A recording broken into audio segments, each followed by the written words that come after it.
Starting from the name of Allah, the most beneficent and the most merciful. Finally, we are going to start the model paper of SSC Part 2.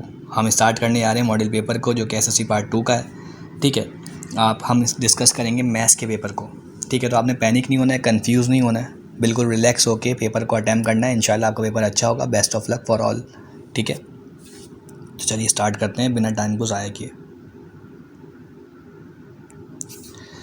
तो देखिएगा, आपको जो maths का paper होगा वो consist होगा 3 sections के अंदर, सेक्शन ए, सेक्शन बी और सेक्शन सी, जो कि मैं वो क्लास में समझा भी चुका हूँ। ठीक है, टाइम ड्यूरेशन जो है वो आपका 2 आवर्स होगा और जो टोटल मार्क्स होंगे वो कितने होंगे बेटा, 100। तो हम स्टार्ट करने जा रहे हैं MCQs से, सेक्शन ए से। सेक्शन ए जो है वो हमारा 50 मार्क्स का है और 25 MCQs हैं टोटल, जिसमें से जो एक MCQs है उसके एक MCQs 2 मार्क्स का है। ठीक है, तो पहला क्वेश्चन है हमारा, if log x 81 is equals to 4 then x is equals to, बोलने अगर log की बेस x है, 81 उसका आंसर है और उसकी एक्सपोनेंट जो है वो 4 है, तो x की वैल्यू क्या होगी, x की वैल्यू बतानी है। 3 होगी, 4 होगी, 16 होगी कि 9 होगी। ठीक है, तो चलिए इसको देखते हैं। अब आपने यहाँ पे लिखा कि log x 81 is equal to 4। अब आपको पता है ये बेस, ये इसकी पावर और ये इसका आंसर। लिखा x4 इज़ इक्वल टू 81। ठीक है, हमें x की वैल्यू निकालनी है। फर्दर सॉल्व करने के लिए हम 81 को एक्सपोनेंशियल फॉर्म में लेके जाएंगे ताकि हमारे पास पावर सेम आ जाए। हमारे पास जब पावर सेम आएंगी तो हम कंपेयर का रूल लगाकर इसकी वैल्यू को फाइंड कर लेंगे, जो कि मेथड है, तरीका है जो कि मैथमेटिशियन ने बनाया है। इस मेथड को हम दिमाग में बिठा लेंगे तो इंशाल्लाह MCQ सॉल्व हो जाएगा बड़े कॉन्सेप्चुअल तरीके से, अच्छे तरीके से। आपने लिखा x4 इज इक्वल टू 3 के ऊपर क्या लगा दिया बेटा आपने, 481 को आपने कन्वर्ट कर दिया एक्सपोनेंशियल फॉर्म के अंदर। ठीक हो गया जी, 81 की आपने एक्सपोनेंशियल फॉर्म बना ली 3 की पावर 4। अब मैथ्स का एक रूल पढ़ा बेटा आप लोगों ने कि जब आपकी पावर्स ऐड हो जाती हैं, जब आपकी बेसिस सेम होती हैं, जब आपकी when the basis are same, if they are multiplying their powers will be add. अगर आपकी बेसिस सेम है और वो मल्टीप्लाई हो रही हैं तो उनकी पावर्स आपस में क्या हो जाएंगी, ऐड। ठीक हो गया। और अब यहाँ पर देखने जा रहे हैं कि अगर बेसिस सेम हो, बीच में इस इक्वल टू हो, यहाँ पर तो मल्टीप्लाई था, जब बेसिस मल्टीप्लाई होंगी तो उनकी पावर्स ऐड होंगी। लेकिन जब बेसिस आपकी डिफरेंट हो और बीच में इस इक्वल टू हो और उनकी पावर्स सेम हो, उनकी पावर्स क्या हो, सेम, तो आपकी बेसिस को कंपेयर करवा दिया जाता है। मतलब मैथमेटिशियन ने बताया कि जब आप कोई क्वेश्चन कर रहे हो और आपकी जो बेस की पावर्स हैं, एक्सपोनेंट हैं, वो सेम आ जाएं, तो एक्सपोनेंट को आप हटाकर x की वैल्यू निकाल लोगे कि x बराबर होगा किसके, 3 के। ये रूल है, एक्सपोनेंट को हटा दिया। क्यों हटाया, क्योंकि इनकी पावर्स एक्सपोनेंट सेम आ गए थे। जब एक्सपोनेंट सेम आएंगे तो एक्सपोनेंट को हटा दिया जाता है, बीच में देखो स्टो होगा और x जो है वो किसके बराबर आ जाएगा, 3 के। तो x की वैल्यू क्या आ गई बेटा, 3। तो चलिए शुरू करते हैं अपना MCQ नंबर सेकंड। अब हमारा सेकंड MCQ स्टार्ट हो रहा है, ज़रा देखिएगा। The sum of angles of a parallelogram is 180, 240, 320 या 360। मीन्स इस MCQs में हमसे वो पूछ रहे हैं कि जो आपका पैरेललोग्राम होता है, ठीक है, जो आपका पैरेललोग्राम होता है उसके एंगल का अगर हम सम करें तो 180 आएगा, 240 आएगा, 320 आएगा कि 360 आएगा। ठीक है, इसका आपका जो राइट आंसर होगा वो होगा बेटा 360। ठीक है, इसका राइट आंसर होगा 360, क्योंकि पैरेललोग्राम के जो सारे एंगल्स होते हैं वो सब 90 डिग्री के ऊपर कंसिस्ट कर रहे होते हैं। और जब आप चारों एंगल्स को प्लस करोगे, 90 और 90 इज इक्वल्स टू 180, ये दो साइड के हो गए, फिर 90 और फिर 90 is equals to 180, then 180 plus 180 is equal to 360। तो हमारे सेकंड MCQ का आंसर है 360। मुझे उम्मीद है आप लोगों को समझ आ रहा होगा और इंटरेस्टिंग भी लग रहा होगा थोड़ा। ठीक है, तो दिमाग लगाइए और परेशान बिल्कुल ना होइए, इंशाल्लाह पेपर बहुत अच्छा होगा। तो चलिए बढ़ते हैं अपने सेकंड MCQs की तरफ, जो कि है the LCM of 9x square and 15x is 24x square, 45x square, 135x cube और 135x स्क्वायर। कह रहे हैं कि आपने अब लीएस्ट कॉमन मल्टीपल बताना है किसका, 9x स्क्वायर का और 15x का। ठीक है, तो हमारे पास देखो, हम 9 का भी LCM लेंगे, हम 15 का भी LCM लेंगे। अगर हम 9 का LCM लेते हैं तो 3 मल्टीप्लाई बाय 3 मल्टीप्लाई बाय 3 आएगा। मैं आपको वैसे करके दिखाता हूँ, 9x स्क्वायर और दूसरा था 15x। ठीक है, अब 9x² के आप एलसीएम लोगे, मीन्स अगर फैक्टर फॉर्म बनाओगे, ये है प्रोडक्ट फॉर्म और ये है फैक्टर फॉर्म। प्रोडक्ट फॉर्म होती है जब आप सारे फैक्टर्स को मल्टीप्लाई करते हो, जो आंसर आता है वो प्रोडक्ट फॉर्म कहलाती है। ठीक है, आपने इसकी फैक्टर फॉर्म बनाई, x² लिखा, multiply by x multiply by x। Then आप 15 के फैक्टर्स लोगे, 3 multiply by 5 multiply by x। अब एलसीएम में क्या करते हो आप, जो कि लीस्ट कॉमन मल्टीपल होता है। क्या होता है लीस्ट कॉमन मल्टीपल? एक होता है जीसीडी, ठीक है, जीसीडी, और इसको आप एचसीएफ भी कह सकते हो। क्या कह सकते हो? Highest common factor, GCD greatest common divisor. ये दोनों का मतलब एक ही है। अभी हम फिलहाल एलसीएम की बात कर रहे हैं तो एलसीएम पर ही रहते हैं। ठीक है, तो मैंने कहा 9x² था और 15x था, तो यहाँ पर आपके पास इसमें एलसीएम जब आप निकालते हो तो इसके कॉमन फैक्टर्स, ये कॉमन है, ठीक है। कॉमन का मतलब वर्टिकली देखते हैं, ये हॉरिजेंटली होता है और ये आपका वर्टिकली होता है। मीन जब स्ट्रेट है तो वर्टिकली, जब लेटा हुआ है तो हॉरिजेंटली। ठीक है, तो आप यहाँ पर देखो, यहाँ पे ये और ये 3 और 3 वर्टिकली देखा तो ये दोनों फैक्टर्स क्या थे? सेम थे, तो हमने वर्टिकली पेयरिंग कर दी। उसके बाद जो अनकॉमन फैक्टर थे उनकी पेयरिंग नहीं करी। यहाँ पर देखो ये x और ये x सेम है, तो ये इसके फैक्टर का हिस्सा है, ये भी एक फैक्टर है, वेरिएबल है लेकिन ये एक फैक्टर है, तो इसकी भी हमने पेयरिंग कर दी वर्टिकली। तो हमारे पास जो कॉमन फैक्टर आए इसके, हमारे पास जो कॉमन फैक्टर है वो क्या है? कॉमन फैक्टर जो हमारे पास आए हैं अगर हम देखें तो वो हैं 3 मल्टीप्लाई बाय x। ठीक हो गया। और अगर हम अनकॉमन की बात करें, जो कॉमन नहीं थे, जो कॉमन दोनों वैल्यूज़ में नहीं थे, वो अनकॉमन फैक्टर्स कौन से हैं? ज़रा देखिए, 3 और 5 और फिर x। तो हम यहाँ लिख सकते हैं अनकॉमन फैक्टर्स की जगह 3, 5 देन x। तो एलसीएम हमें ये कहता है कि आप कॉमन फैक्टर को और अनकॉमन फैक्टर को दोनों को आपस में क्या करवा दो? मल्टीप्लाई। तो पहले नंबर्स लिख लेते हैं, देन वेरिएबल्स। मतलब जब आपको किसी वैल्यू का एलसीएम निकालना हो तो पहले उसको फैक्टर फॉर्म में, एक्सपेंड फॉर्म में कन्वर्ट करो, उसके बाद फिर उसके सेम फैक्टर्स की वर्टिकली पेयरिंग करो।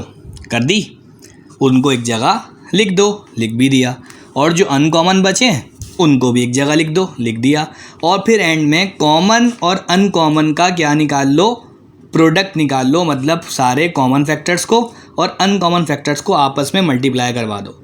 बस देखो, कॉमन में एक बात ध्यान रखना कि यहाँ पे 2 3 थे, लेकिन जब पेयरिंग कर दी तो मैथमेटिशियन बोलते हैं पेयरलेस होकर एक नंबर लिखा जाता है, एक वैल्यू लिखी जाती है। सेम थे ना, तो देखो मैंने यहाँ पे 1 डिजिट लिखा है। 2 3 थे क्योंकि पेयरिंग हो गई थी इसलिए मैंने 1 डिजिट लिखा है। अब कोई सी भी वैल्यू आ जाए, 9x² आ जाए, 59x 15x² आता है ना, तो 10x² आ जाए, 45x³ आ जाए, 7x³ आ जाए, आपने तरीका रास्ता यही फॉलो करना है, आपको मंजिल मिल जाएगी इंशाल्लाह। ठीक है, तो देखो कैसे। अब आपने इनके अनकॉमन फैक्टर्स को भी मल्टीप्लाई करवाया और कॉमन फैक्टर्स को भी आपस में क्या करवाया? मल्टीप्लाई। तो बहुत ही ईजी हो गया। 3 3 9, 9 5 45 और 1 और ये 1, जब बेसिस सेम तो पावर्स ऐड, तो ये हो गया 45x²। तो आप यहाँ पर आए और यहाँ पर आने के बाद आपने क्या करा? आपने 45x² को क्या करना है? आपने 45x² पे ऐसे करके टिक लगा देना है। ठीक हो गया जी, आसान हो गया। चलिए अब आगे बढ़ते हैं। तो चलिए स्टार्ट करते हैं अपना MCQ number 4। The degree of given polynomial cube root a² - b का होल स्क्वायर इज़ डैश। तो आपने इसकी डिग्री बतानी है इस पॉलिनोमियल की। आपको ये पॉलिनोमियल दी हुई है, इसे हम पॉलिनोमियल कहते हैं। ठीक है, और पॉलिनोमियल का लेक्चर मैं आपको पूरा प्रॉपर दे चुका हूँ बेटा, क्योंकि दैट सी बात है, रिकॉर्डेड लेक्चर है, इसमें सारे कॉन्सेप्ट्स नहीं होंगे। ठीक है, इसमें एग्जाम से रिलेटेड कॉन्सेप्ट्स होंगे। सारे कॉन्सेप्ट्स उस बैचेस ने पढ़े हैं बिल्कुल, जो रोज़ आया था, रेगुलर आया था। ठीक है, तो अभी फ़िलहाल जो है the degree of given polynomials, ये आपकी पॉलिनोमियल कहलाती है। आपकी इसमें आपको डिग्री बतानी है। 1 है डिग्री, 3 है, 2 है, के 5 है। अब देखो डिग्री कैसे निकालेंगे। हमारे पास पॉलिनोमियल क्या थी? हमारे पास पॉलिनोमियल थी क्यूब रूट a² - b का होल क्यूब। ठीक है जी। अब आपको मैथमेटिशियन ने कहा हुआ है कि आपके पास ये सिंबल है, इसको बोलते हैं हम रेडिकल साइन। क्या बोलते हैं? Radical sign. वो नंबर जो इसके अंदर मौजूद होता है इसे बोलते हैं हम रेडिकेंट, और वो नंबर जो यहाँ लिखा होता है इसे कहते हैं हम इंडेक्स। क्या बोलते हैं बेटा? इंडेक्स। ठीक है, तो मैथमेटिशियन ने वैल्यू सेट करके दी है आपको। कांस्टेंट वैल्यू, रूट की वैल्यू होती है 1/2 के बराबर, क्यूब रूट की वैल्यू होती है 1/3 के बराबर, 4 रूट की वैल्यू होती है 1/4 के बराबर। ठीक है, तो आपने कहा यहाँ पर ये क्यूब रूट मौजूद है तो इसकी वैल्यू होगी 1/3 के बराबर। तो आप इसको कैसे सॉल्व करोगे ज़रा देखो। तो आपके पास यहाँ पे आपने क्या करा, आपने मैथमेटिशियन ने बोला जब आप क्यूब रूट देखो और आपको सॉल्व करना है, क्योंकि आपको पावर को सॉल्व करना है, आपको इसकी सिंपलेस्ट फॉर्म बनानी है। तो आप कैसे बनाओगे इसकी सिंपलेस्ट फॉर्म, आप यहाँ पे लिखोगे a² माइनस का b होल क्यूब और आप क्यूब रूट को कन्वर्ट कर दोगे मल्टीप्लाई बाय 1/3 में। क्यों? क्योंकि हम इस पावर को इससे कैंसिल कर सकें, इसलिए हमने क्यूब को कन्वर्ट कर दिया फ्रैक्शन फॉर्म में। क्योंकि मैथमेटिशियन ने हमें अलाउ किया हुआ है कि जब आप क्यूब रूट देखते हो और आपको सवाल को सॉल्व करना हो तो आप इसको कन्वर्ट कर दो 1/3 में, और जब 1/3 देखो कहीं पर उसको कन्वर्ट कर दो क्यूब रूट में। जो भी सिचुएशन हो उस हिसाब से आप कन्वर्जन कर लो, क्योंकि ये दोनों आपस में बराबर हैं। ऐसे कर लो या ऐसे लिख लो, बात एक ही है। रोड से चले जाओ या गली से चले जाओ, जाना तुमने अपने घर में ही है। ठीक है, अम्मी इंतज़ार कर रही होंगी, फिर पिटाई लग जाएगी। अब देखो, अब यहाँ पे 3 1 जार 3, 3 1 जार 3, तो क्या बचा a² माइनस का b।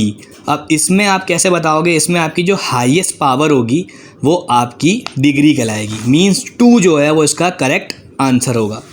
ठीक है, आपकी यहाँ पे b की पावर 1 थी और a की पावर स्क्वायर थी, तो आपकी जो हाईएस्ट पावर है वो आपका आंसर है। एक एग्जाम्पल और देख लो, अगर इससे रिलेटेड थोड़ी सी दूसरी मतलब आपके MCQs अगर आ जाता है तो आप आसानी से कर लो। फॉर एग्जांपल आपके पास ये एक्सप्रेशन होती है x² y² z², y की पावर क्यूब और x की पावर 4। ठीक है, तो आप क्या करते, डिग्री को कैसे बताते हो, जब आप ये आपके पास एक टर्म है, ये आपके पास एक टर्म है और ये भी आपके पास एक टर्म है, आप जब देखते हो कि आप एक टर्म की सारी पावर्स को आपस में प्लस करोगे। सर आपने कहा था जब बेसिस सेम होती हैं तभी पावर्स ऐड होती हैं।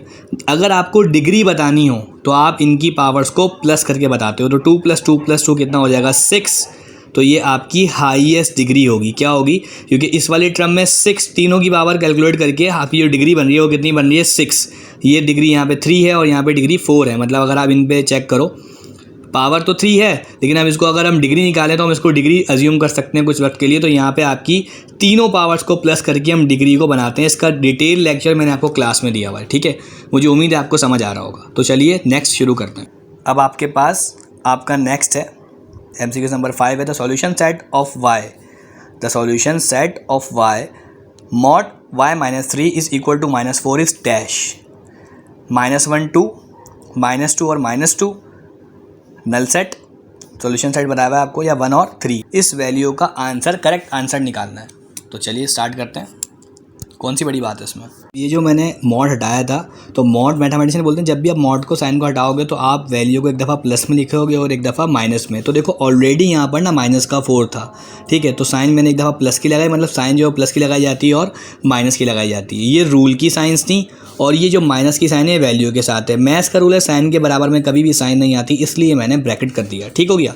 अब ये y -3 प्लस माइनस क्या होता है माइनस, इस साइन से इसको ओपन कर लिया, आ गया 4, y -3 is equal to minus minus क्या होता है प्लस। माइनस की साइन जब माइनस की साइन से मल्टीप्लाई होती है तो वो प्लस बन जाती है। यहाँ पे आ गया 4। ठीक हो गया। अब यहाँ पे -3 है, वहाँ जाकर क्या हो जाएगा प्लस का। तो यहाँ पर -4 था, ये -3 था, यहाँ पे किसका हो गया था बेटा प्लस का। ठीक है, तो माइनस प्लस क्या होता है माइनस। तो यहाँ पे हमारे पास साइन बड़े नंबर की फॉलो करते हैं। जब आप प्लस और माइनस करवा रहे हो तो यहाँ पे हमारे पास -1 आ गया। ठीक है, और यहाँ पे हमारे पास ये -3 था, वहाँ जाके किसका हो गया बेटा प्लस का, क्योंकि ये वाली माइनस की साइन से मल्टीप्लाई हो गई थी तो यहाँ पर ये प्लस बन गई थी। तो 4 + 3 कितना हो गया 7। मीन्स हमारे पास जो सोल्यूशन सेट आया, जो आंसर आया वो क्या आया -1 और 7। ठीक है, और यहाँ पे आपने चेक करना है कि आपको -1 और 7 दिख रहा है इनके ऑप्शंस के अंदर। यहाँ पर आपके पास अवेलेबल नहीं है -1 और 7, तो आप इस ब्लैंक ऑप्शन के ऊपर, क्योंकि आपके पास जो ऑप्शन है वो अवेलेबल ही नहीं है, आपका जो आंसर आ रहा है वो -1 और 7 आ रहा है, तो यहाँ पर इसमें कोई भी ऑप्शन मौजूद नहीं है। तो आप इस ब्लैंक ऑप्शन के ऊपर ही क्या लगा दोगे, टिक लगा दोगे। ये आपने टिक लगा दिया। ठीक हो गया। तो चलिए अब बढ़ते हैं अपने नेक्स्ट MCQs की तरफ। The sum of supplementary angle is 90, 180, 360 और नन ऑफ दीज। तो आप ये बात बहुत आसानी के साथ समझ सकते हो। देखो ये मैंने फंडामेंटल कॉन्सेप्ट्स ऑफ ज्योमेट्री में पढ़ाया था, जो मैंने आपको 7 to 9 वाली मैट्रिक में पढ़ाया था। 2 एंगल्स हैं, 2 एंगल्स को प्लस करके, फॉर एग्जाम्पल अगर हम थोड़ी सी एग्जाम्पल अगर यहाँ पर देखें तो देखो हमारे पास ना ये एंगल है। ठीक है, ये हमारे पास ये एक एंगल है ठीक है। ये हमारे पास एक एंगल थोड़ा अजीब सा बन रहा है, एक मिनट रुको मैं थोड़ा अच्छा और बनाता हूँ। ये हमारे पास एक एंगल है, हमारे पास यहाँ पर एक एंगल आ गया। अब ये दो एंगल्स हैं हमारे पास, इसको हमने सम किया और इसको सम किया, दोनों को प्लस करके हमारे पास 180 बन रहा है।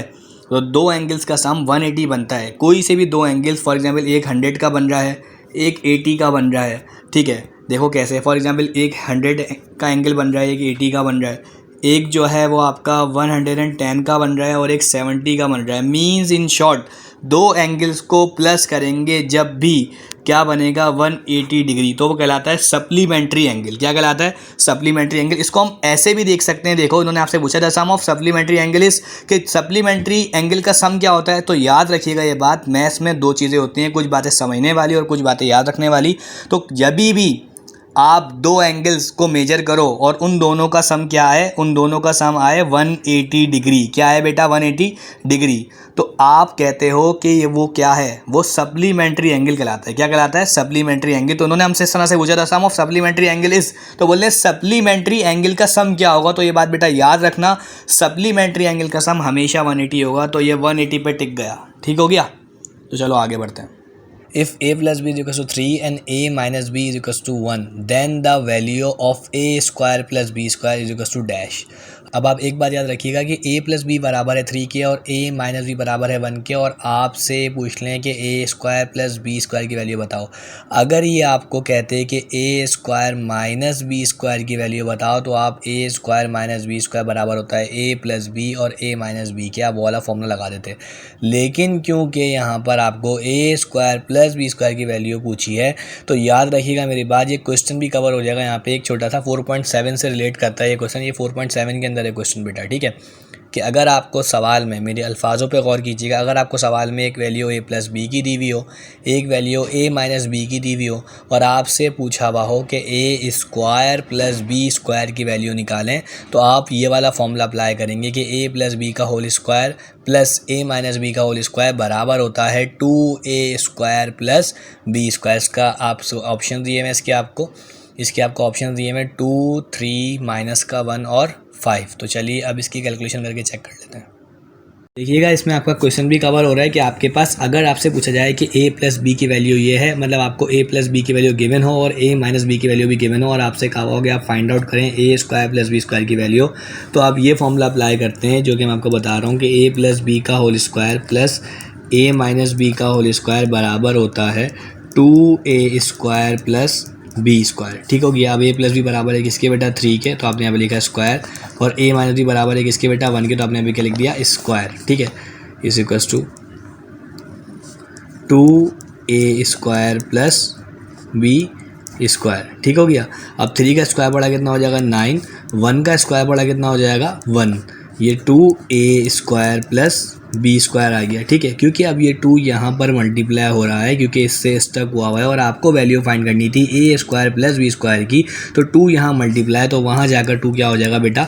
डिवाइड, तो हो जाएगा a square plus B square. 2 1 जार 2, 2 5 जार 10, तो a square plus B square की वैल्यू क्या आएगी आपके पास?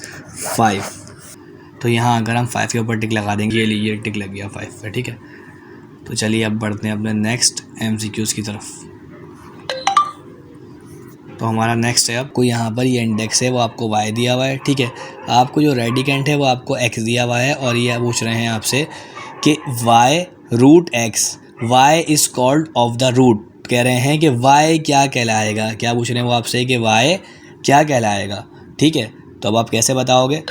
अब ज़रा देखो यहाँ पर आपका जो y है, आपको मुझे मैंने आपको बात बताई भी है कि y जो होता है वो आपका इंडेक्स कहलाता है। जो रूट के बाहर वैल्यू होती है वो आपकी इंडेक्स कहलाती है, और जो रूट के अंदर मौजूद होता है वो आपका रेडिकेंट कहलाता है। क्या कहलाता है? रेडिकेंट। लेकिन उन्होंने अभी आपसे क्या पूछा है कि y क्या है, उन्होंने आपसे क्या पूछा है कि y बताना है। तो y क्या है? y हमारा इंडेक्स है, तो हम यहाँ पर आएंगे और अपने इंडेक्स के ऊपर क्या लगा देंगे? टिक, ठीक है। नेक्स्ट MCQ की तरफ, जो कि है ये आपका जो है वो 2.7 का क्वेश्चन है, जो कि आपका 2.7 का क्वेश्चन है। ज़रा देखो कि 8 की पावर 1/3 मल्टीप्लाई बाय 36 की पावर 1/2, दोनों को आपने मल्टीप्लाई करना है और इसका क्या निकालना है बेटा? आंसर। तो इसका एक ऑप्शन है 48, एक ऑप्शन है 12, एक ऑप्शन है 16 और एक है नन ऑफ दीज। तो चलिए इसका कैलकुलेशन देख लेते हैं। तो देखिएगा आपके पास जो है वो 8 है, उसके ऊपर पावर है फ्रैक्शन की 1/3 और फिर 36 से उसके ऊपर पावर है 1/2। ठीक है, तो आप क्या करोगे, सबसे पहले जब आपको फ्रैक्शन में पावर को सॉल्व करना होता है तो आप एक्सपोनेंशियल फॉर्म बनाते हो। आप 8 की एक्सपोनेंशियल फॉर्म बनाओगे, हो जाएगा 2 के ऊपर क्यूब 1/3 मल्टीप्लाई 6 के ऊपर स्क्वायर 1/2। आपने ये 8 और 36 की एक्सपोनेंशियल फॉर्म कैसे बनाई, आपने 8 का एलसीएम एक्सट्रैक्ट किया है। क्या लिया बेटा, एलसीएम लिया है, जिसको हम एलसीएम एक्सट्रैक्ट करना भी कहते हैं। 2 4 जार 8, 2 2 जार 4 और 2 1 जार 2। सर 8 का एलसीएम हम 4 से भी तो ले सकते थे, 4 2 जार 8 और 2 1 जार 2। नहीं बेटा, रॉन्ग हो जाता। ठीक है, क्योंकि हमें ऐसी पावर रखनी थी ताकि हम पावर को पावर से कैंसिल कर सकें, पावर को पावर से कैंसिल कर सकें और वैल्यू को सिंपल कर सकें। ठीक है, तो आपने यहाँ पे लिखे, जब भी पावर के ऊपर पावर होती है, मैथमेटिशियन कहते हैं आप लॉ अप्लाई कर दो।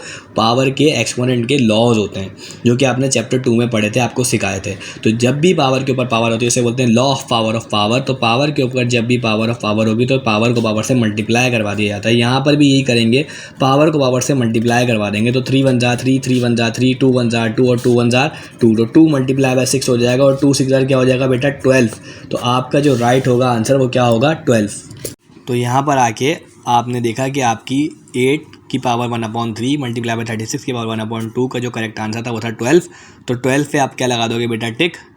ठीक है, 12 जो हो गया वो हो गया आपका आंसर। ठीक है, तो चलिए अब बढ़ते हैं अपने नेक्स्ट एमसीक्यूज की तरफ। If the determinant of matrix is 0 the matrix is called a या एन।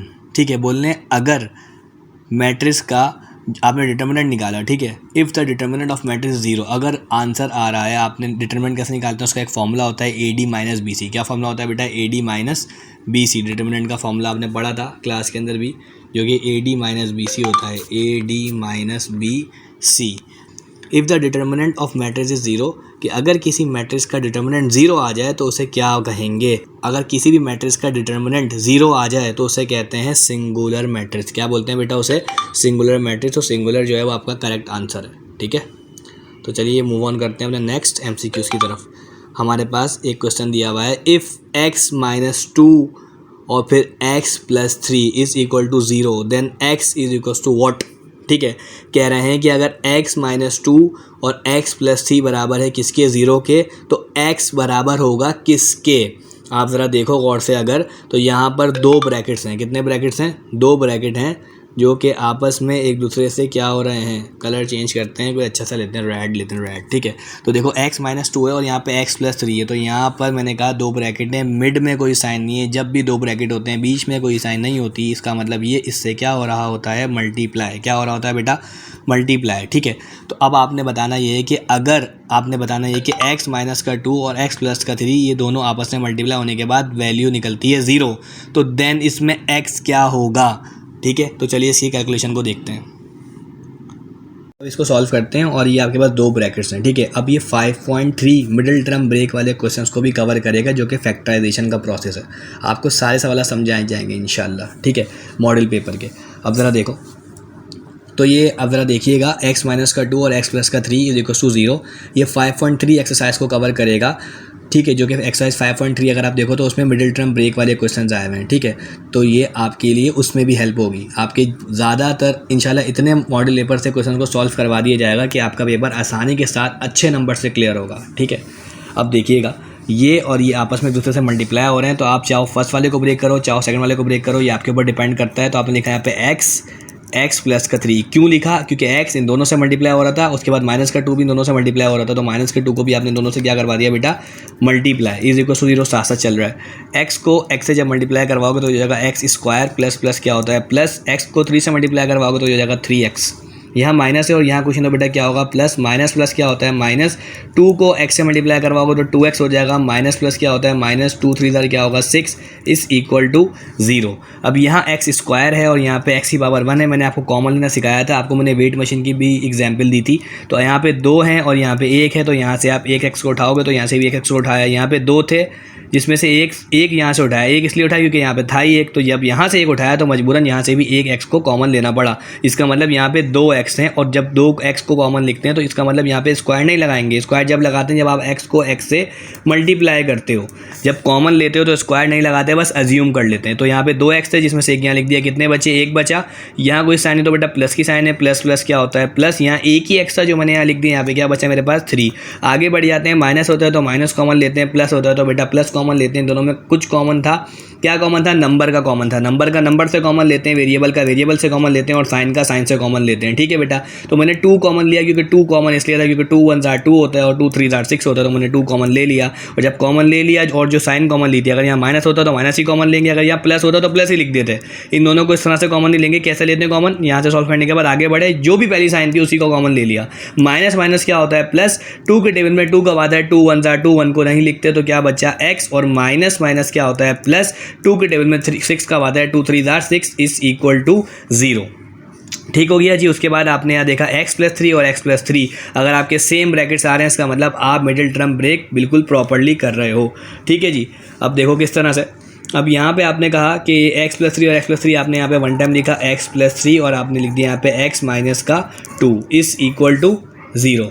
ठीक है, अब यहाँ पे आप x की वैल्यू को निकालना है। अपने x की वैल्यू को आप कैसे निकालोगे बेटा, ज़रा देखो। आप यहाँ लिखोगे x + 3 इज इक्वल टू 0, इसको भी आप अलग कर लोगे, इसका प्रोसेस है करने का, और x - 2 इज इक्वल टू 0, इसको भी आप अलग कर लोगे। अब आप x की वैल्यू निकालते हो तो आप सारे नंबर्स को एक तरफ ले जाते हो।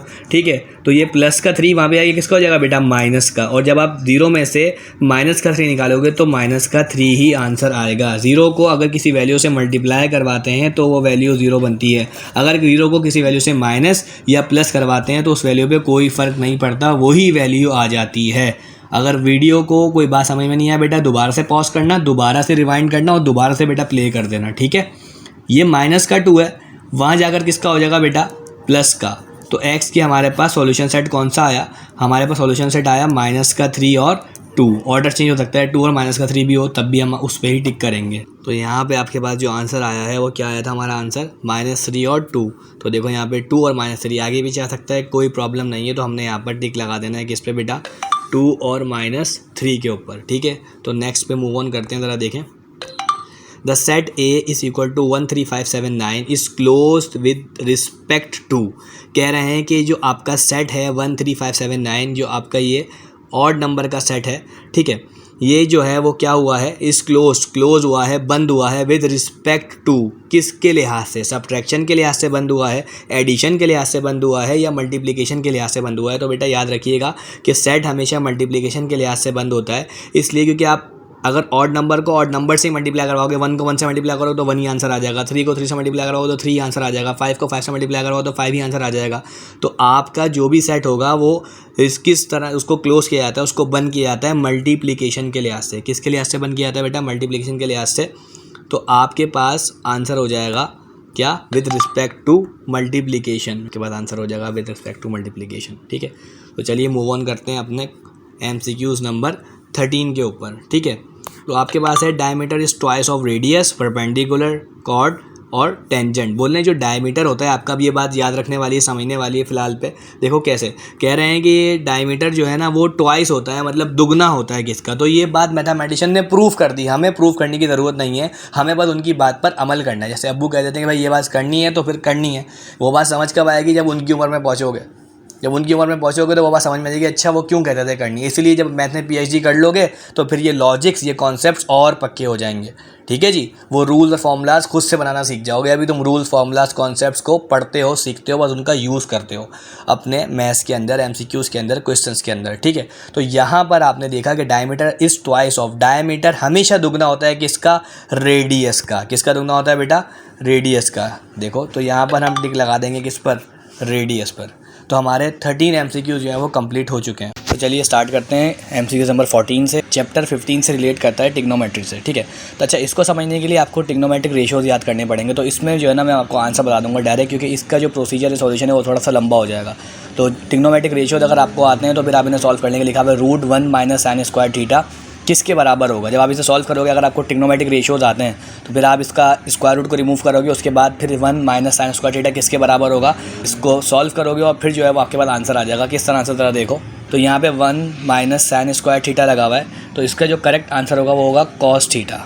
ठीक है, तो यहाँ पे 1 माइनस साइन स्क्वायर थीटा लगा हुआ है, जो उसका करेक्ट आंसर होगा वो होगा कॉस थीटा। ठीक हो गया जी। तो चलिए आगे मूव ऑन करते हैं। इसके बाद है MCQ नंबर 15।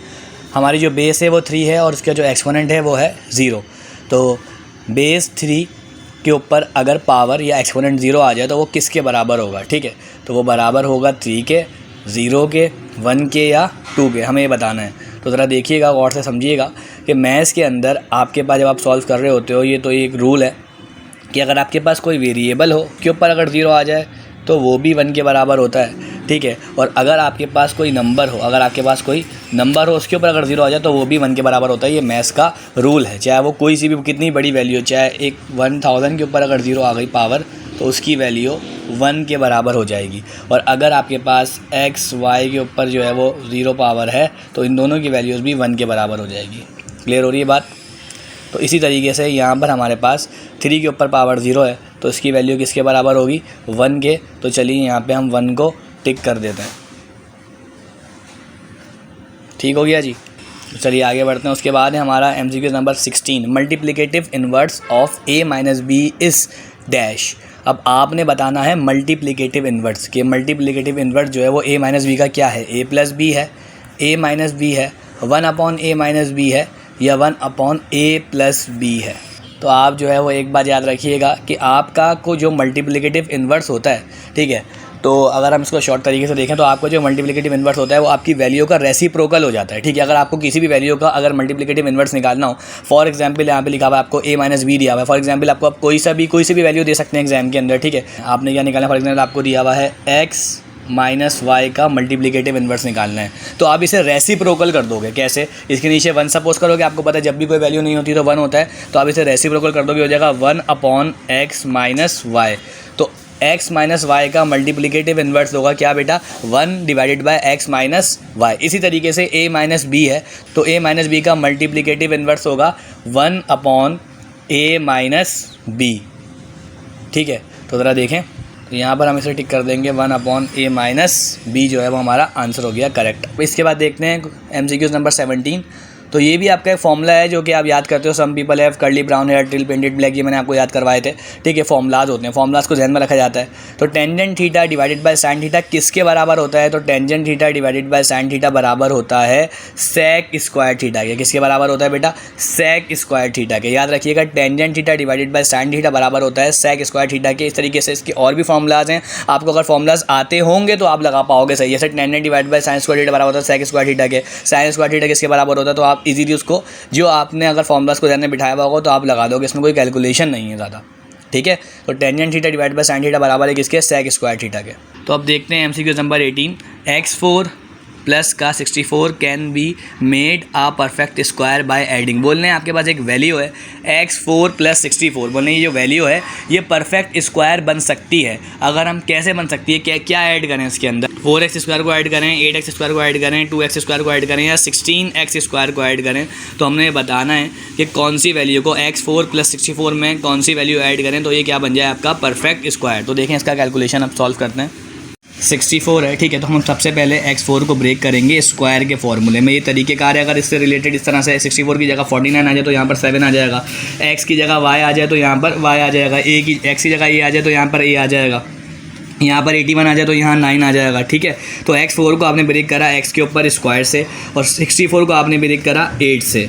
ठीक है, तो अब आपको इसका बनाना है परफेक्ट स्क्वायर। तो आप कैसे बनाओगे ज़रा देखो, एक्स स्क्वायर प्लस 8 के ऊपर स्क्वायर लगा हुआ है। ठीक है, अब आपके पास आप इस पर फॉर्मूला अप्लाई करोगे a प्लस बी का होल स्क्वायर जो कि बराबर होता है a स्क्वायर प्लस का 2ab प्लस का b स्क्वायर। इस तरह से अगर कोई MCQs आ जाता है तो आपने उसको इसी तरीके से इसी मेथड से सॉल्व करना है जो मैं आपको बता रहा हूँ। ठीक है, तो देखो आपके पास जो है ना वो क्या है, आपके पास 2ab मौजूद नहीं है। ठीक है, a भी मौजूद है आपके पास, a आपका x स्क्वायर है, b भी मौजूद है, b जो है वो आपका 8 है, लेकिन 2ab मौजूद नहीं है। तो आप क्या करोगे, आप 2 लिखोगे और a की वैल्यू यहाँ से उठाओगे, a क्या है आपका x स्क्वायर और b की वैल्यू उठाओगे यहाँ से, b जो है वो आपका 8 है। तो 2 8 क्या होता है 16x स्क्वायर। तो क्या आ गया आपके पास 16x स्क्वायर। देखो किस तरह से, अब आप यहाँ लिखते हो x स्क्वायर, ठीक है, ऊपर स्क्वायर प्लस का 2 क्या था, a क्या था x स्क्वायर और b क्या था 8 प्लस का 8 दोबारा से आपने लिख दिया, ठीक है। अब आपने देखा एक्सपेंड फॉर्म बन रही है, कौन सी फॉर्म बन रही है, एक्सपेंड। उसको कंसाइज कर दोगे आगे सॉल्व करने के लिए,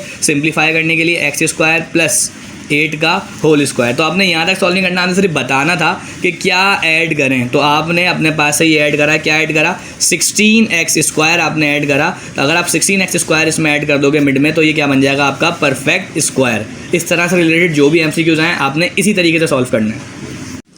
उसके बाद देखिएगा एमसीक्यूज नंबर 19 है, a divided by root a is equals to a 1/√a root a या a स्क्वायर। अब आपने बताना है कि a divided by root a बराबर होता है a के, या 1/√a के, या रूट a के, या a स्क्वायर के। तो देखें इसका कैलकुलेशन देखिएगा ज़रा, वो हम करने जा रहे हैं।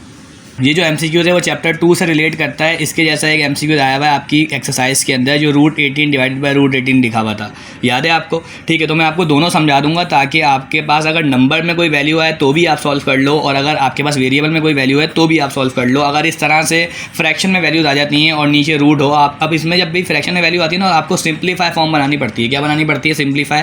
और सिंप्लीफाई का मतलब ये होता है कि आप कोशिश करते हो कि फ्रैक्शन को ख़त्म करो और रूट को डिनोमिनेटर से रैशनलाइज कर दो, हटा दो, ठीक है। तो देखो कैसे करोगे आपने वैल्यू लिखी a divided by root a, ठीक है। अब इस रूट a को ख़त्म करने के लिए आप अपने पास से ऐड करोगे, मैथ्स में कुछ चीज़ ऐड करते हैं, ऊपर भी ऐड करोगे। जब ऊपर ऐड करोगे तो आप नीचे भी रूट a को ऐड करोगे, ठीक है। तो यहाँ पर a है सिंपल और ये रूट a है। तो जब एक सिंपल वैल्यू रूट वाली वैल्यू से मल्टीप्लाई होती है रेडिकल के साथ, तो a रूट a हो जाएगा ऊपर, तो ठीक है। और मैथ्स कहती है जब भी दो रूट्स आपस में मल्टीप्लाई हो रहे हों, तो मैथमेटिशियन कहते हैं उन रूट को वन टाइम लिखो और उनके रेडिकेंड को उसके अंदर लिख दो, और क्या बना दो बेटा, पेयर। तो a मल्टी, और जब भी पेयर बनता है तो ऑटोमेटिकली पेयरलेस होके एक नंबर को लिखा जाता है, मैथ्स का रूल है। तो a से a क्या हो गया, कैंसिल। तो हमारे पास क्या बचा बेटा, रूट a। इसका ये आंसर होगा।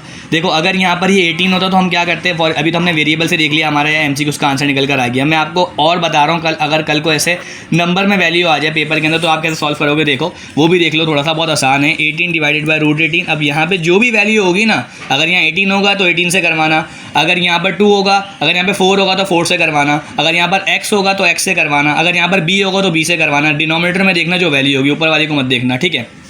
तो देखो 18 है तो खुद इसको अपने पास से √18 से मल्टीप्लाई भी करवाएंगे और ऊपर भी √18 से मल्टीप्लाई करवाएंगे। अब देखो 18 को जब तुम √18 से मल्टीप्लाई करवाओगे तो ये जगह 18 √18 मिलाकर लिख देते हैं। और यहाँ पे 2 रूट थे, क्या करेंगे, 2 रूट लिखा आपने, 18 मल्टीप्लाई बाय 18, क्या कर दिया आपने, पेयरिंग करी तो पेयरलेस होकर एक नंबर बाहर आ गया। √18 से √18 कट गया तो आपके पास क्या बचा, √18। तो ये आपका क्या हो जाएगा बेटा, आंसर, ठीक है। तो अभी आपका जो एमसीक्यूज़ है उसका जो करेक्ट आंसर है वो √a है। तो यहाँ आएंगे आप और इस एमसीक्यूज़ पे आके आप किस पे टिक करेंगे, √a के ऊपर, और ये गया टिक। और एमसीक्यूज़ नंबर 19 भी जो है वो हमारा सॉल्व हो चुका है, और we are moving towards the MCQs number 20। और ये रिलेट करता है चैप्टर 3 लोगैरिथम से। The characteristic of log 0.00234 is. अब आपने कैरेक्टरिस्टिक निकालना है लॉग का। ये कह रहे हैं कैरेक्टरिस्टिक बताना है कि अगर आपको कैरेक्टरिस्टिक बताना हो लॉग का 0.00 करके तो क्या कैरेक्टरिस्टिक होगा। अब आप देख लेते हैं, मैंने आपको कैरेक्टरिस्टिक निकालना दिखाया। देखो लॉग में आपके पास 2 तरीके की वैल्यूज़ आती हैं। एक तो आपकी वैल्यू आती है सिंपल, जो आपकी माइनस में वैल्यू नहीं होती, क्योंकि ये 0.00 करके वैल्यू दी हुई है तो ये वैल्यू आपकी माइनस में है, ठीक है बेटा, किस में है, माइनस के अंदर है। तो आप क्या करोगे, आप यहाँ अगर आपके पास ऐसे वैल्यू होती है 2.47 तो ये वैल्यू अलग होती है, इसका कैरेक्टरिस्टिक पॉजिटिव आता, प्लस में आता। अगर ऐसे वैल्यू होती 87.4 तो फिर आपका कैरेक्टरिस्टिक प्लस में आता। अगर ऐसे होती 87.4 तो कैरेक्टरिस्टिक प्लस में आता। लेकिन क्योंकि वैल्यू किस में है, माइनस में है, 0.00 करके, तो आपका कैरेक्टरिस्टिक के ऊपर माइनस में आएगा। और लॉग के अंदर आप माइनस को अगर कैरेक्टरिस्टिक के साथ शो कर रहे हो तो आप जो है वो लगाते हो बार। क्या लगाते हो, बार, जैसे 2 बार, 1 बार, 3 बार, ठीक है। इसका मतलब ये होता है कि आपका जो कैरेक्टरिस्टिक है वो नेगेटिव में है, ठीक हो गया जी। अब देखें ज़रा कैसे सॉल्व करेंगे इसे।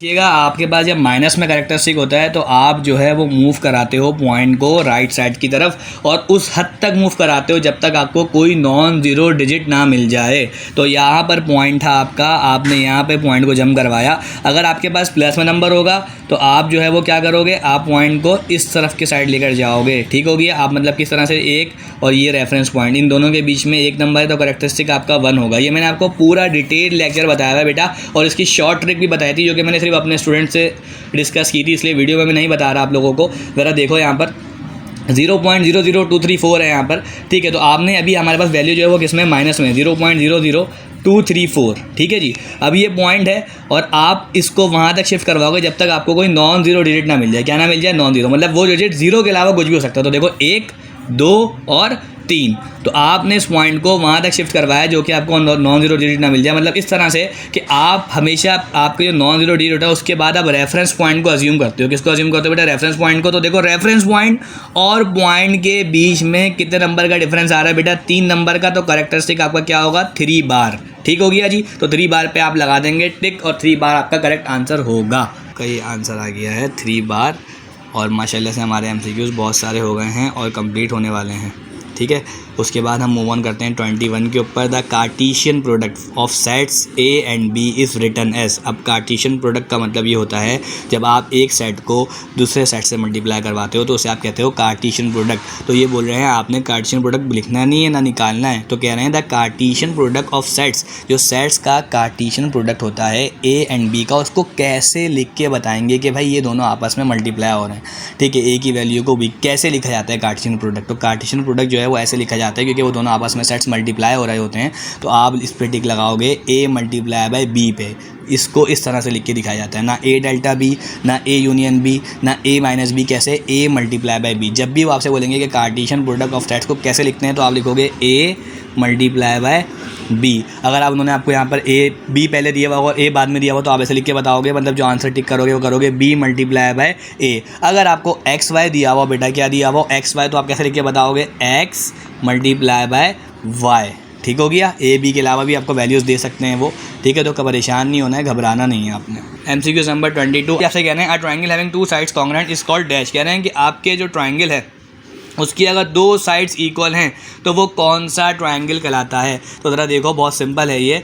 आपके पास एक ट्रायंगल है, आपने देखा कि आपके पास एक ट्रायंगल है जिसके 3 एंगल्स होते हैं और 3 साइड्स होती हैं। आपने थ्योरम में भी अच्छे तरीके से पढ़ा हुआ है, ठीक है। तो ट्रायंगल्स की अगर 2 साइड्स इक्वल होंगी, ट्रायंगल की 2 साइड्स कैसे इक्वल होती हैं, 2 ऑल्टरनेट साइड्स इक्वल होती हैं। देखो कॉन्ग्रुएंट का मतलब होता है इक्वल, ज्योमेट्री की टर्म के अंदर इक्वल को कॉन्ग्रुएंट कहते हैं, ठीक है। तो ये वाली साइड और ये वाली साइड अगर इक्वल हैं, ट्रायंगल की अगर 2 साइड, बोल रहे हैं एक ट्रायंगल जिसकी 2 साइड्स कॉन्ग्रुएंट है मतलब बराबर हैं, उसको क्या कहते हैं, स्केलिन कहते हैं, एक्यूट कहते हैं, ऑब्ट्यूज कहते हैं या आइसोसेलेस ट्रायंगल कहते हैं। तो आप याद रखना ऐसा ट्रायंगल जिसकी 2 साइड्स इक्वल हों आप उसे कहोगे कि ये आइसोसेलेस ट्रायंगल है। क्या है, आइसोसेलेस ट्रायंगल, ठीक है। तो अब हम मूव ऑन करते हैं MCQ नंबर 23 के ऊपर कि if x is equal to 1 and y is equal to 1 then value of x minus Y plus X Y is. तो आपको x की वैल्यू भी दी हुई है और आपको y की वैल्यू भी दी हुई है। तो आपसे बोल रहे हैं कि इफ़ का मतलब अगर x बराबर है 1 के और y बराबर है 1 के, देन का मतलब फिर वैल्यू कब निकालें of x minus plus X Y इसका मतलब है। तो आपने बताना है कि अगर x बराबर है 1 के और y बराबर है 1 के तो x minus Y plus X Y की वैल्यू क्या होगी। और आपको करेक्ट आंसर दिए हैं 1, 0, 2 और माइनस का 3, ठीक है। तो चलिए इसकी कैलकुलेशन देख लेते हैं। x बराबर है 1 के और y बराबर है 1 के, x minus Y plus X Y की वैल्यू निकालनी है। आपको वैल्यूज़ दी नहीं, आपने जस्ट पुट करना है और आंसर निकालने है। देखो बहुत सिंपल है ये। x की जगह पे आपने 1 को पुट करा, y की जगह पे भी आपने 1 को पुट करा क्योंकि दोनों की वैल्यूज़ 1 है, ठीक है। यहाँ पर भी आपने x की जगह पे 1 को पुट करा और y की जगह पे आपने किसको पुट करा बेटा, 1 को पुट करा, ठीक हो गया। अब देखो यहाँ 1 है और यहाँ 1 है, यहाँ कोई साइन तो बेटा कौन सी साइन होगी, प्लस की, और प्लस प्लस क्या होता है प्लस, तो ये प्लस का 1 आ गया। यहाँ माइनस है और यहाँ कुछ नहीं तो बेटा क्या होगा प्लस, माइनस प्लस क्या होता है माइनस, तो यहाँ माइनस का 1 आ गया। ये प्लस है बीच में एज प्लस आ गया। अब देखो कैसे होगा, क्योंकि यहाँ भी प्लस है, यहाँ भी प्लस है और यहाँ भी प्लस, तो हम डायरेक्टली प्लस भी लिख सकते हैं। और अगर हम साइन को साइन से मल्टीप्लाई करवाएं तो प्लस प्लस प्लस, और यहाँ पर भी प्लस है तो प्लस प्लस प्लस, तो यहाँ प्लस आएगा। अब ये दोनों वैल्यूज आपस में इसका कोई भी नहीं, इसका मतलब मिड में कोई साइन नहीं, तो क्या हो रही थी मल्टीप्लाई। तो 1 1 जार क्या हो जाएगा बेटा 1, ठीक हो गया। अब देखो माइनस के 1 से प्लस का 1 क्या हो जाएगा कैंसिल, तो हमारे पास क्या बचा ओनली 1, तो 1 हमारा जो है वो करेक्ट आंसर होगा। तो यहाँ पर हमने आपने सॉल्यूशन देख लिया, तो हमारा जो आंसर था वो क्या था 1 था। तो यहाँ पर आकर जो है वो आप टिक लगाएंगे किसको 1 को, और 1 जो है वो हमारा आंसर हो गया, ठीक है जी, ये 1 हमारा आंसर हो गया। अब देखिएगा MCQ number 24, the union of 2 non collinear rays having a common end point is called a, ठीक है। वो आपसे कह रहे हैं कि अगर आप the union of 2 non collinear rays, बोल रहे हैं यूनियन किसका 2 नॉन कॉलिनियर रेज का, having a common end point, उनका जो एंड पॉइंट है वो क्या हो कॉमन हो, इज कॉल्ड, वो क्या कहलाता है ठीक है, आपके पास दो नॉन कॉलिनियर रेज हैं, उसका यूनियन और उसका जो कॉमन एंड पॉइंट हो, जो मिल रही हो आगे दो लाइंस, वो सेम हो, कॉमन हो, दोनों एक ही पॉइंट पे आके मिल रही हो, तो उसको आप क्या कहोगे? ट्रायंगल एंगल साइड या परपेंडिकुलर। ठीक है, तो देखते हैं उसे हम क्या कहेंगे, ज़रा देखिएगा। तो देखिएगा आपके पास दो लाइन्स थी, उनका जो एंड पॉइंट था वो कॉमन था, एंड पॉइंट कॉमन था, और उसके अलावा जो पॉइंट्स थे वो नॉन कॉलिनियर थे। बेटा अब नॉन कॉलिनियर पॉइंट्स क्या होते हैं? फॉर एग्जांपल मेरे पास यहाँ पर भी एक पॉइंट है, ये भी एक पॉइंट है, ये भी एक पॉइंट है, यहाँ पे बहुत सारे पॉइंट मैं एज्यूम कर सकता हूँ, तो सारे कॉलिनियर पॉइंट्स हैं। क्यों? क्योंकि एक ही लाइन पर मौजूद हैं। ठीक है, और ये जो है वो अलग पॉइंट्स हैं, तो ये आपस में एक दूसरे से नॉन कॉलिनियर हैं। फॉर एग्जाम्पल मैंने एक लाइन ड्रॉ करी, ये एक पॉइंट, ये एक पॉइंट, ये एक point, point A, point B, point C. अगर मैं एक पॉइंट यहाँ ले लूँ तो ये नॉन कॉलिनियर पॉइंट है ए बी सी से, और ए बी सी आपस में कॉलिनियर है क्योंकि ये एक ही लाइन पर मौजूद हैं।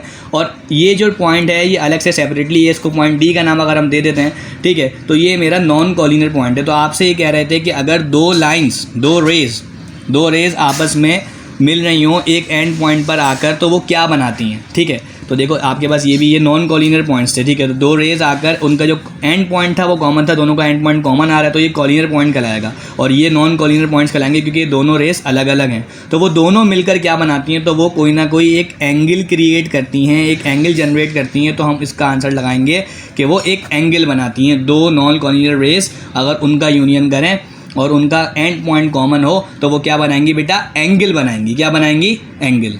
तो यहाँ पर आके आप क्या करेंगे बेटा? देखिएगा, the union of two non collinear rays having a common end point क्या कहलाती हैं? वो एंगल कहलाती हैं। क्या कहलाती हैं बेटा? Is called an angle. तो आप एंगल पर टिक कर दोगे क्योंकि हमने इसका कैलकुलेशन देख लिया है। मुझे उम्मीद है आपको समझ आ रहा होगा इंशाल्लाह।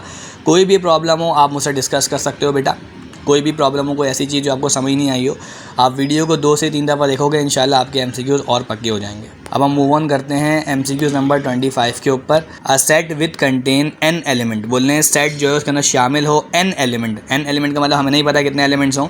It's power set contain subset. तो इसके पावर सेट जो है वो कितने सबसेट शामिल होंगे? मतलब कह रहे हैं अगर एक सेट में n एलिमेंट्स हों तो इसके पावर सेट के कितने सबसेट बनेंगे? ठीक है, तो देखिएगा ऐसा सेट जिसमें आपको नहीं पता है कि उसमें n नंबर ऑफ एलिमेंट है। फॉर एग्जांपल हमारे पास एक सेट है लेकिन हमें नहीं पता इसमें n नंबर ऑफ एलिमेंट हैं, 2 है, 4 है, 6 है, कितने एलिमेंट्स हैं, टू बी कंटिन्यू हमें नहीं पता। तो ऐसे सेट के जो सेट क्रिएट करेंगे आप वो किस तरह से करेंगे? आप देखेंगे यहाँ पे power set of A is equal to 2 की पावर n। ठीक है, मतलब इसका जो करेक्ट आंसर होगा वो क्या होगा? 2 की पावर n।